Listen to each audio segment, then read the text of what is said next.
Welcome to Cybersecurity Where You Are, the Center for Internet Security's podcast. I'm Sean Atkinson, CISO at CIS. And I'm Tony Sager, Senior Vice President and Chief Evangelist at CIS. Cybersecurity affects us all, whether we're online at home, managing a company, supporting clients, or running a state or local government. So join us on Wednesdays as we discuss trends and threats, explore security best practices, and interview experts in the industry. Together, we'll clarify these issues, creating confidence in the connected world.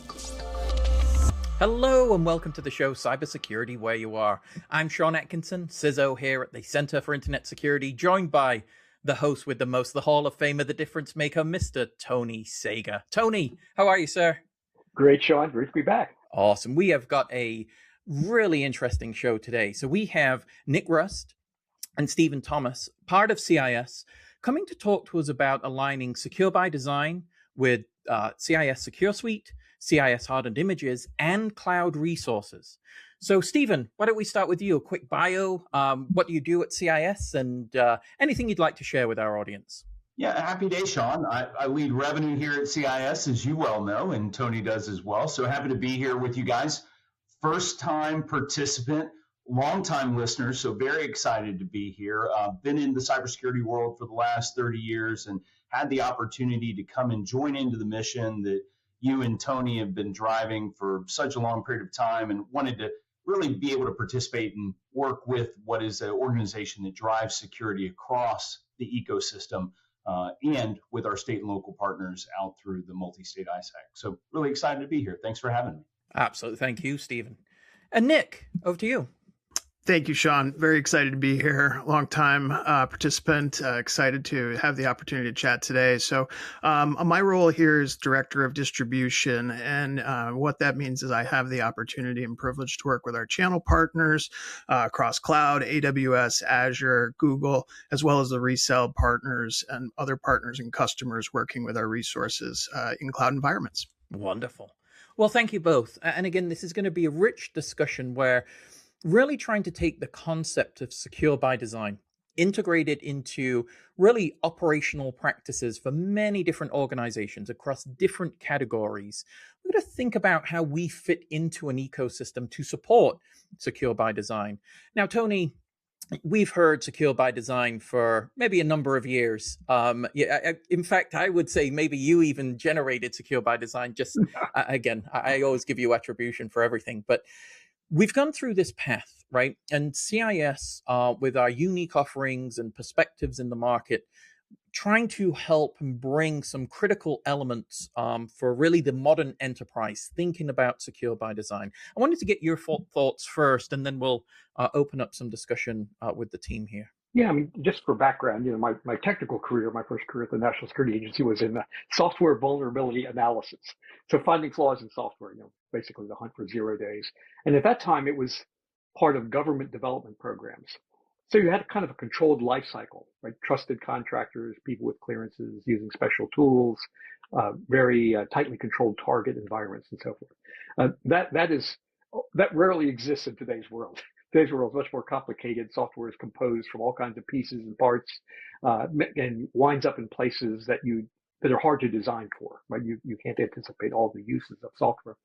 But for us, secure by design, we play a bit off the CISA program in secure by design, and the general theme of that is moving security earlier in the life cycle, and that's a great theme because that's been around for almost the 50 years that I've been in the business. That is, we all know it's better to scrub problems out early as opposed to in the live environment, right, where it's the most expensive, most complicated, most spread out everywhere. So the notion is generally about moving security leftward, if you were looking at a life cycle chart. But for us, right, it's also about connecting the operational environment with the development environment. So you can't take something that's got lots of flaws and somehow magically secure it in the live world. There are just too many complexities, too many dependencies. So you have to think of this as a spectrum of activity, right? I want to create software that has good security properties early, even if I don't know all the places that's going to be used. And not only do I want to create the software with an eye towards security, I want to, as a purchaser, I want to purchase it having a good set of security properties. And when I put it in the field, I want to operate it, configure it, manage it in a way that has good security properties.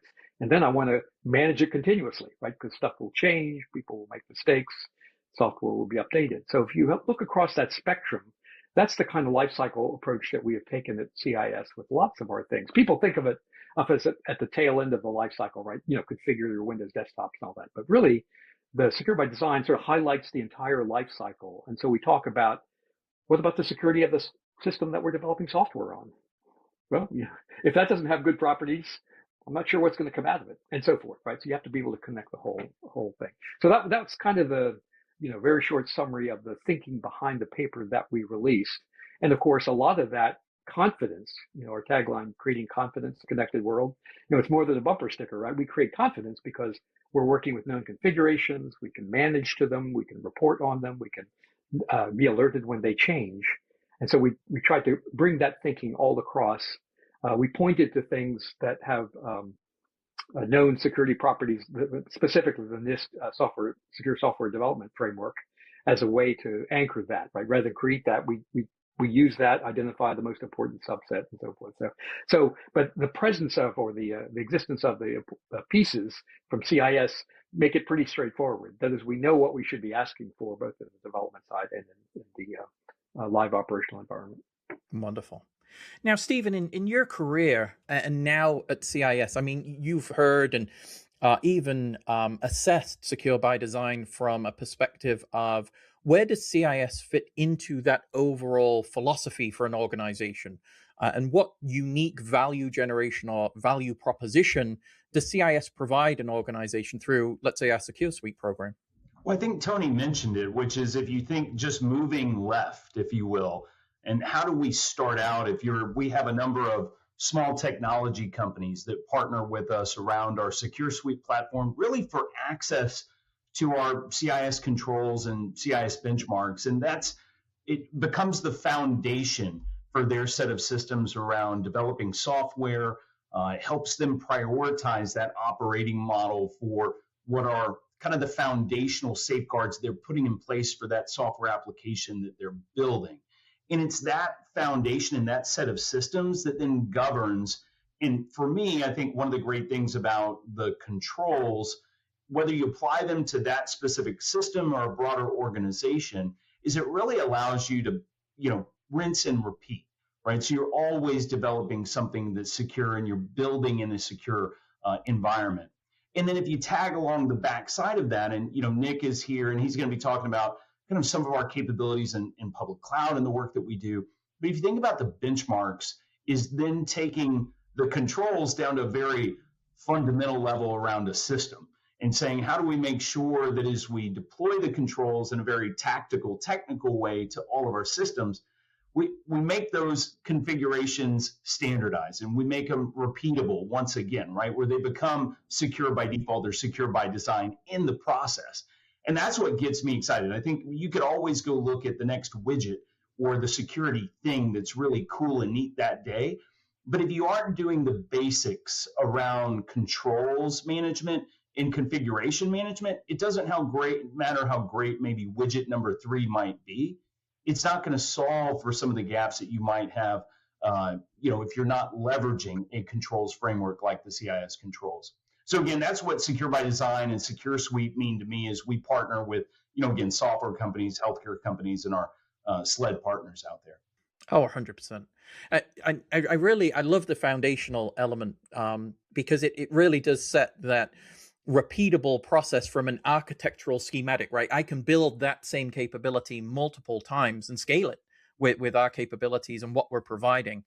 And Nick, that leads me down the path of our cloud resources. As Stephen had mentioned, and your expertise here is when we look at a hardened image, when we look at the cloud capabilities that we're providing organizations, we're just taking, on-prem and we're meeting you in the cloud, right? Would you agree with that or any other thoughts you have there? Yeah, I think certainly when you talk about the cloud, it adds a level of complexity to secure by design. And when it's always easier to secure something within your own house where you have 100% responsibility. You can make sure the doors and the windows are locked, all those type of things. Once you start moving to the cloud, then you introduce, whether how you're using the cloud, whether it's infrastructure as a service, platform as a service, software as a service. All of those nuances come with the really understanding that shared responsibility. So I think from a best practices and CIS secure by design, there are a number of resources that CIS can help in number one, helping you secure the cloud with our CIS Foundation benchmarks. That's a great way for you to go ahead and understand how to secure your identity, how to secure your network, how to understand where those internet gateways are, et cetera. And then obviously, as you start to go ahead and get to think about secure configuration that's of the cloud, how you're going ahead and securing your tenant, how you're making sure people can't go ahead and basically deploy non secure configurations as they stand up new accounts. And then certainly CIS benchmarks, as Stephen mentioned, the version of the benchmarks inside of our cloud operating systems are those CIS hardened images.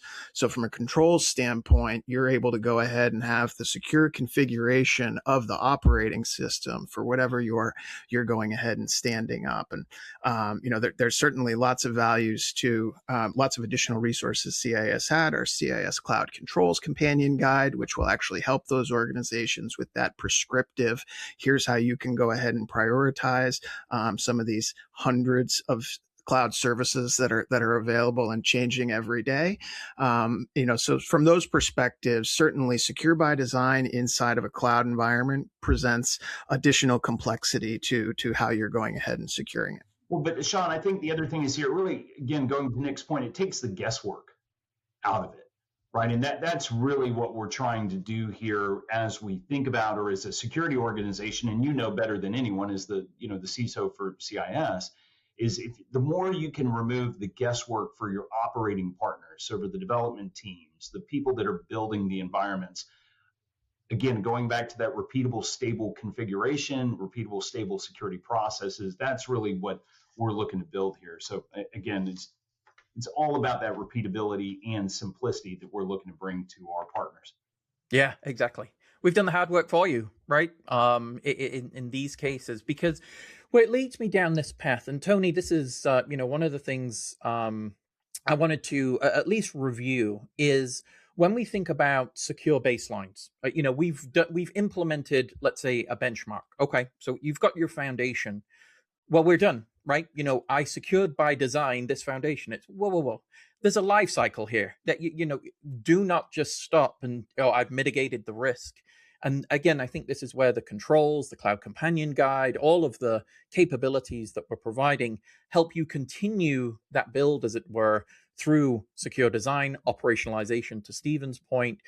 Really where and the reason, I'm focusing on you, Tony, is because when we've talked about the controls, it's always been about operationalization, getting that guesswork and not having to read, large volumes of text of what you could do.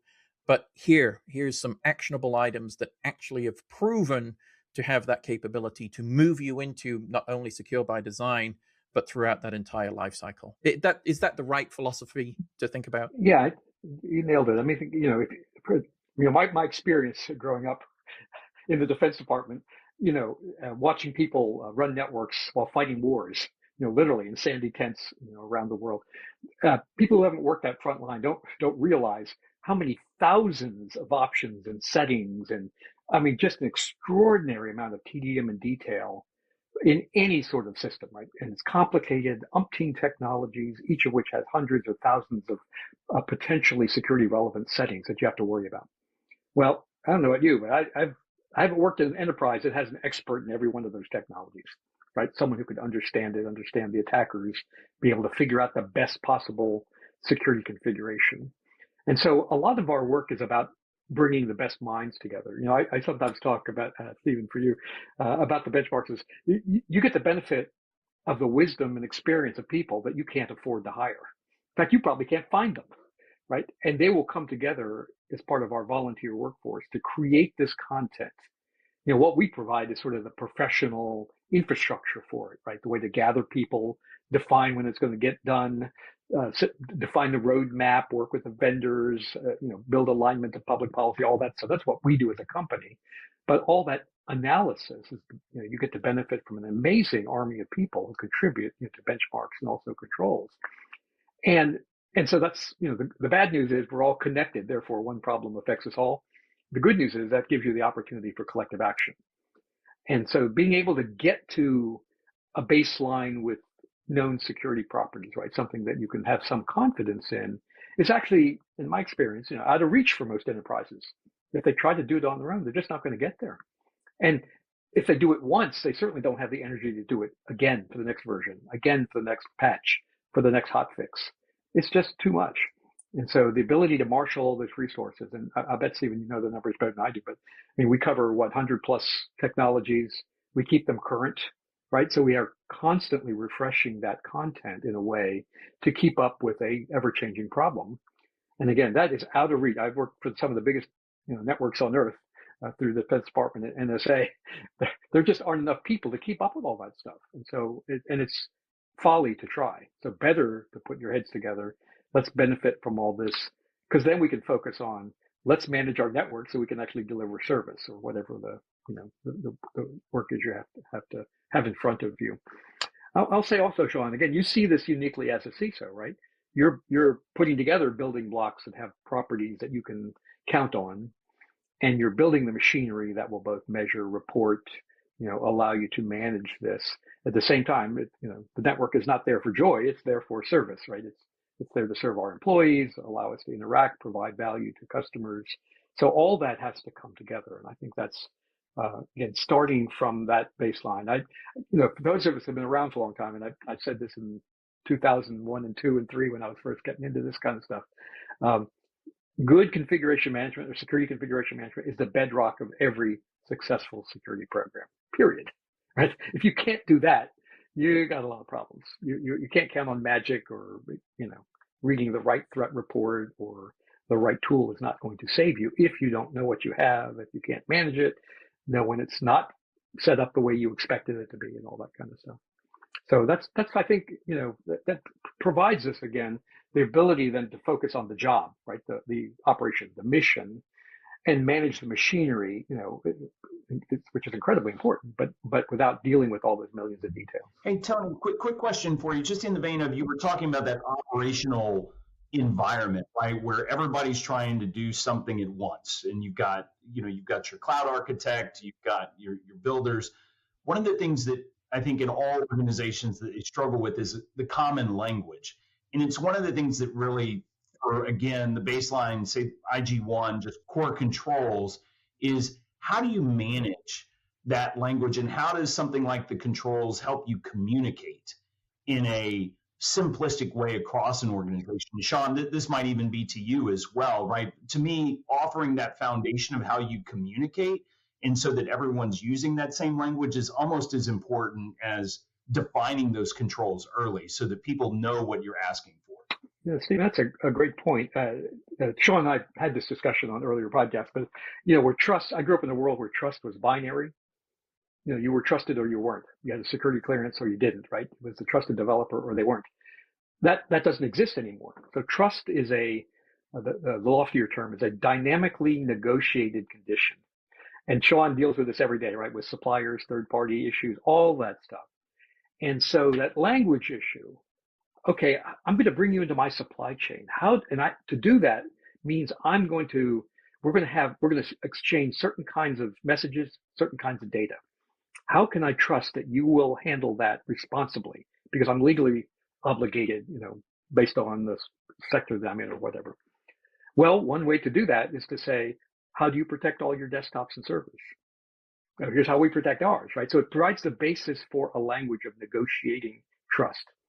And you don't want to spend all your time negotiating trust. You want to do that cheaply, repeatably. Back to your words, Stephen, right? Repeatably, because if that supplier can't meet your price point, you got to find another one. So you want low transition costs to the next supplier. How would you protect this data if we exchange it because you're now in my supply chain?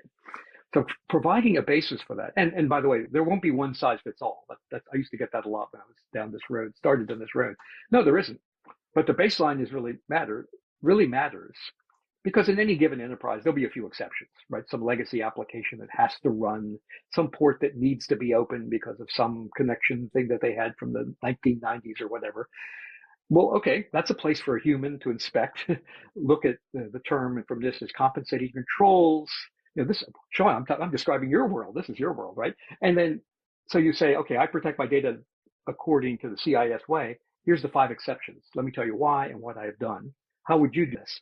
Oh, well, I use the CIS controls also, but I have 6 different exceptions. Well, let's talk about those, not about the thousands.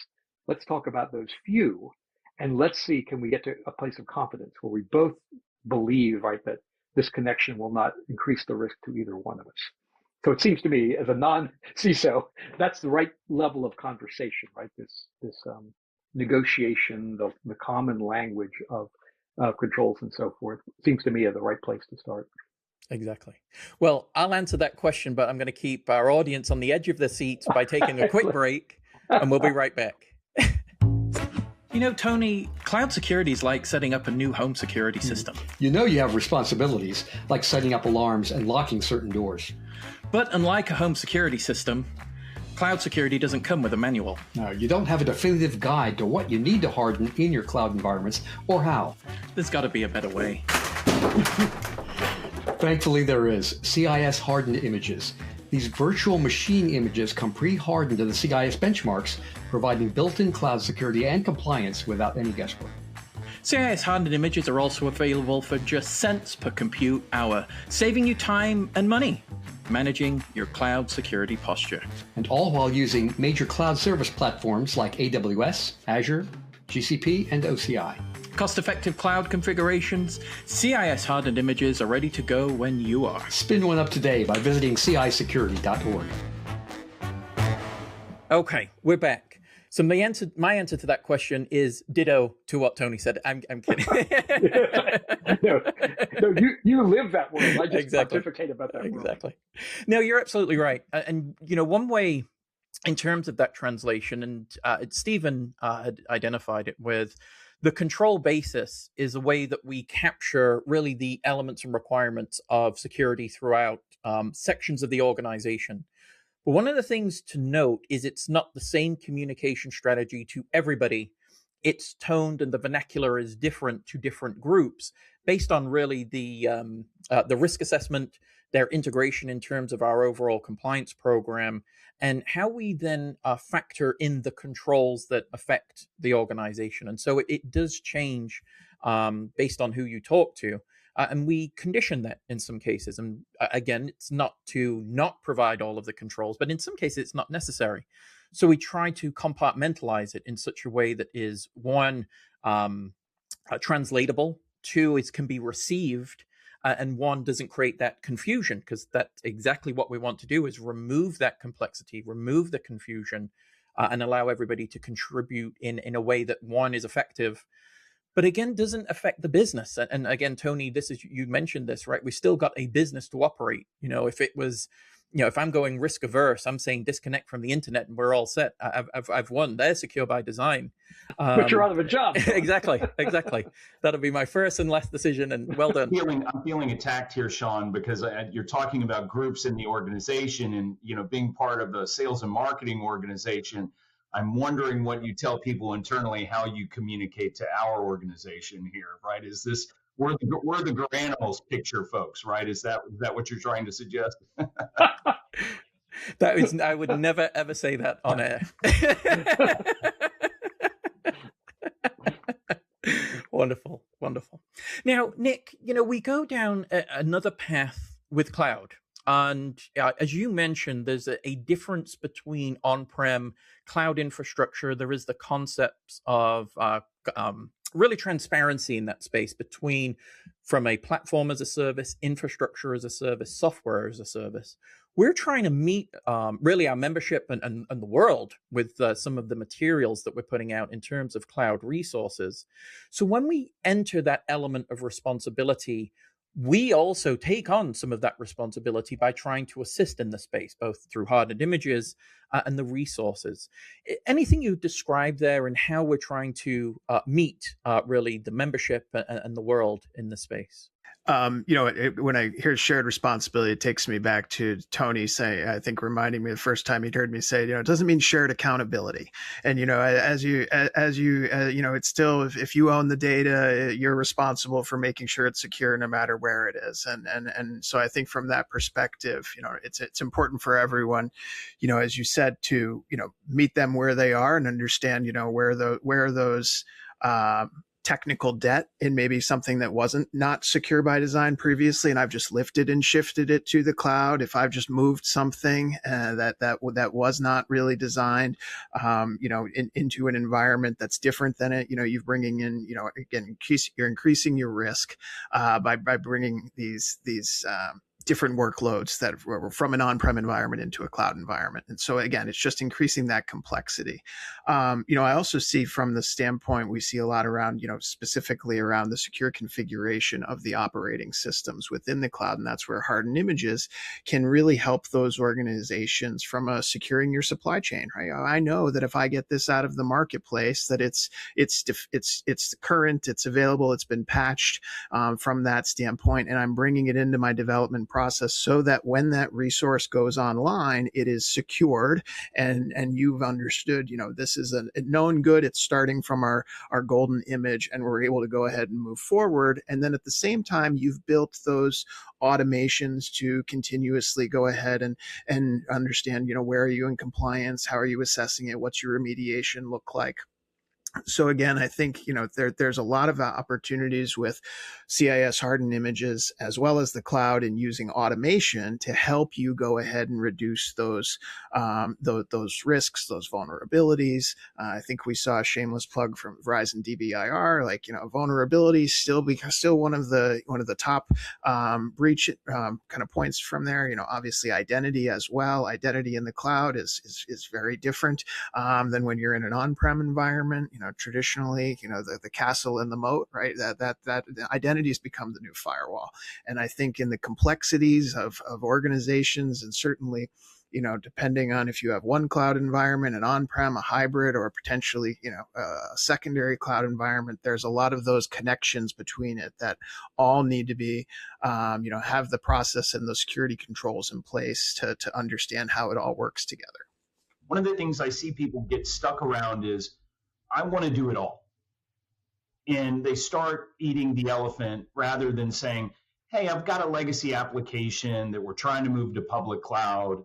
How do we tackle one small piece of that project with a secure by design approach rather than trying to think about the entire organization? Is that a good way for folks to think about starting with a concept like secure by design or kind of core infrastructure? Maybe you could, if you've got an example. Well, we're conscious of that problem as we create the content, right? The controls and the benchmarks. And, that's where IG1 came from that you referenced earlier, right? Is that, compared to the giant control catalogs, our stuff is pretty tight and terse, readable, et cetera, et cetera. But even that turned out to be a burden for really small enterprises. So the idea is, well, what's the most useful on-ramp? How do I get started? What's the foundation, right? Near as I can tell, we're the only folks who have formalized a notion of cyber hygiene. I used to call cyber hygiene the most used, least defined term in the industry. People would say, we need more cyber hygiene. For example, we should patch better. For example, we should configure better.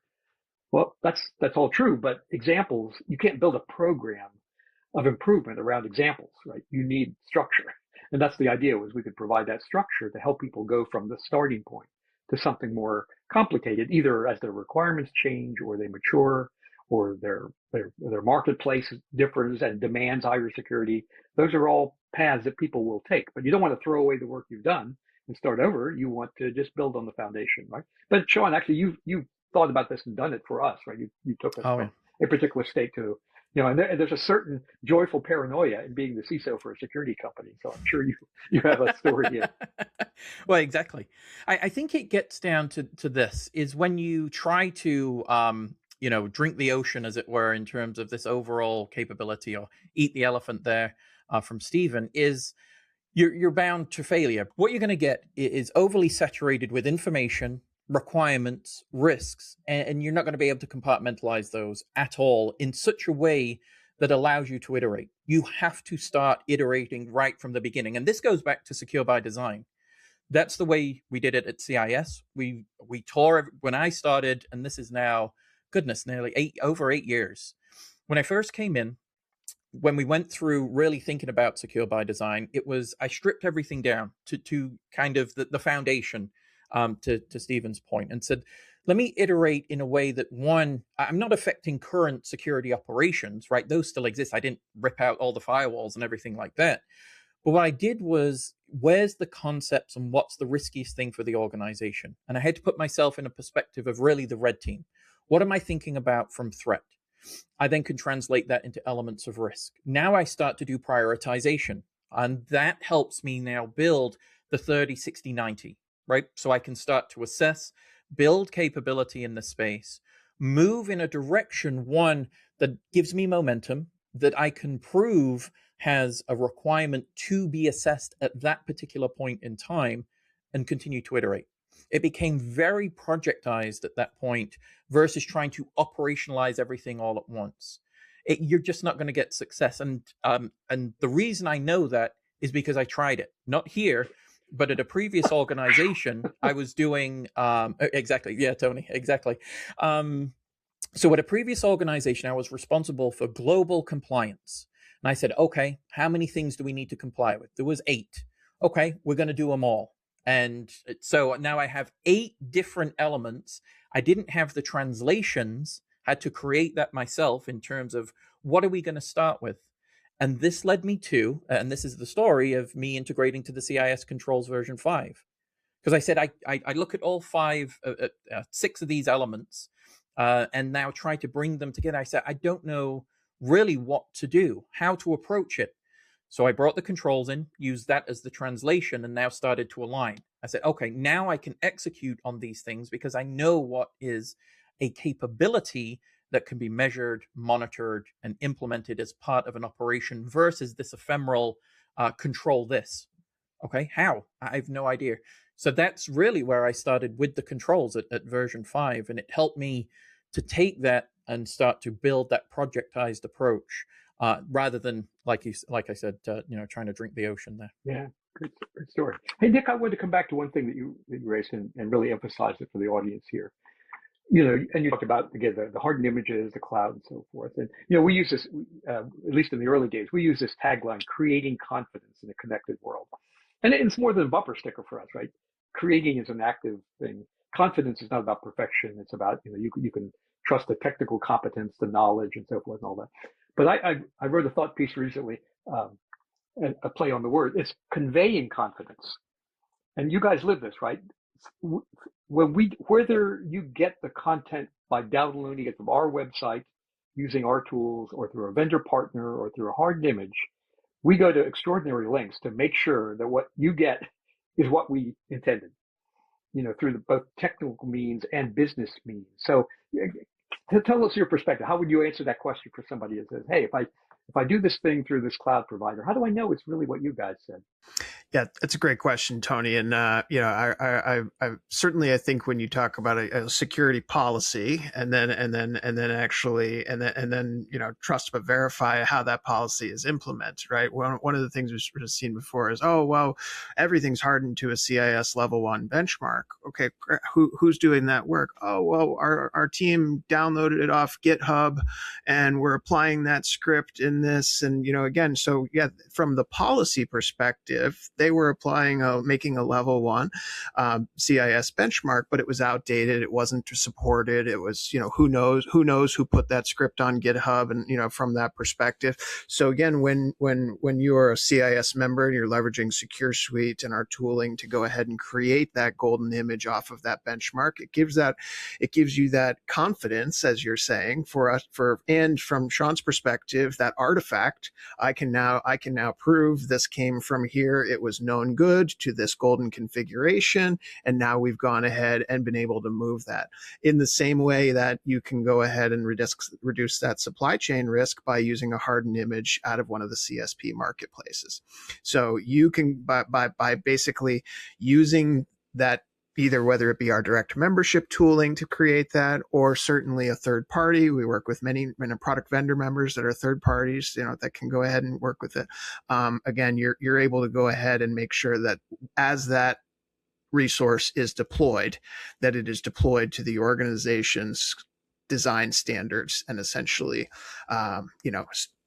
secure at default. One of the things we saw, I think, in that COVID time frame, where a lot of organizations running to stand up resources that couldn't get on-prem, so it's great. Well, we'll go put this in the cloud, and then as that unfolded, now you have teams trying to bolt on security and reduce those systems that are already up and running, that may have those vulnerabilities that weren't properly secure by design when they were pushed. Yeah, that's great. And that's a great example of this. Again, the security is a life cycle activity, right? So you don't want to break that confidence, and you don't want to sit there trying to explain to an auditor, well, we got it from GitHub and we cobbled together a script thing and we did, okay, you're going to spend quite a bit of time explaining that, as opposed to, I can show you the chain of logic that says confidence came from CIS. I can trace it back to the source. And that was one of the first things I said when I came on board here in 2015, right? We always have to be able to go back to the source. That's no matter how they modify it, tailor it, you always want to be able to, in a machine way, say, here, I can trace it back to the source. Now, here's the 5 authorized exceptions or whatever your model happens to be. But that really matters because it gives you that basis for negotiation of trust that we talked about before. Brilliant. All right. Well, I've got one last question for Stephen and Nick. Stephen, we'll start with you as to what would be one piece of advice you'd give an organization, either aligning through design, secure by design at design time, through deployment to operationalization. What would that be? I think you've heard it throughout the conversation, and that's just the continuous thread of security from design through to actual deployment. So again, the farther left you can get, as we began in the conversation with Tony, and then iterating as you go through. Again, nothing's ever going to be perfect. Don't set that expectation. But again, use tools like Secure Suite, or frankly, whatever kind of tools you can get your hands on to make sure that you're doing a continuous assessment of that environment and that you're continuing to operate securely. And again, to be able to do that, you need access to standards. If I'm at an MSP event or any other event, one of the things that I continuously hear, and one of the pieces of advice that I often give is, look, the wonderful thing about the CIS controls is they are the how-to. And again, Tony talked about this earlier. They're truly the how-to. We're not just pointing at a random control saying, go do. It's here's how you go do. And that's an important guiding factor. So again, that continuous threat assessment and evaluating yourself, along with leveraging a standard that you can understand and actually deliver against. Brilliant. Thank you. Nick, same question to you, sir. I think it would be, certainly leverage the community resources that you have, whether it be the best practices from CIS from that standpoint, the CSP best practices, and there are a number of those. And, again, I think secure by design and security, this is a journey, right? It's not a destination. And, as the technology, specifically in each cloud, the services are changing every day. And with that comes the drift of your configuration of the cloud and perhaps those systems as well. So really leverage those free resources available from CIS as well as other partners out there. And certainly, I think from that perspective of how you're developing and what your actual pipeline looks like from the SecDevOps perspective, really applying the CIS controls to that process and making sure that you understand all of those opportunities are really going to, I think bring significant success for you. Wonderful. Stephen, Nick, thank you so much. Really appreciate it. Great insights. I think there's a part 2. So check your calendars and we'll get something else scheduled, because this was excellent conversation. I don't know about you, Tony, but this was really great insights. Yeah, I appreciate hearing, and you guys can see a lot of customers and their challenges, right? And help position us. So we appreciate the work that you're doing and hearing a little bit about what you're seeing. Yeah, and I think that's the last thing I would say, Sean, is don't hesitate to reach out, right? You've got a great community here within CIS, and if you've got questions or if you want to know how to become involved, again, Tony coordinates a lot of our volunteer efforts. Sean, as you well know, we've, between Nick and myself, we got a lot of our customers and partners that operate in Workbench. Don't hesitate to reach out. We're happy to assist and get you involved in the community that is CIS. Fantastic. Thank you. Well, Tony, as always, thank you, sir. I appreciate it. And thank you to our audience. Remember to subscribe with your preferred podcast providers. Catch us on YouTube at The CI Security. Questions, comments, concerns, reach out to us at podcast@cisecurity.org. And with that, we'll talk to you soon. Thank you for listening to the podcast today. The thoughts and opinions expressed by our podcast guests are solely theirs and do not necessarily reflect those of CIS. Tune in on Wednesdays for a new episode. And in the meantime, visit our website at cisecurity.org. Together, we'll continue our efforts of creating confidence in the connected world.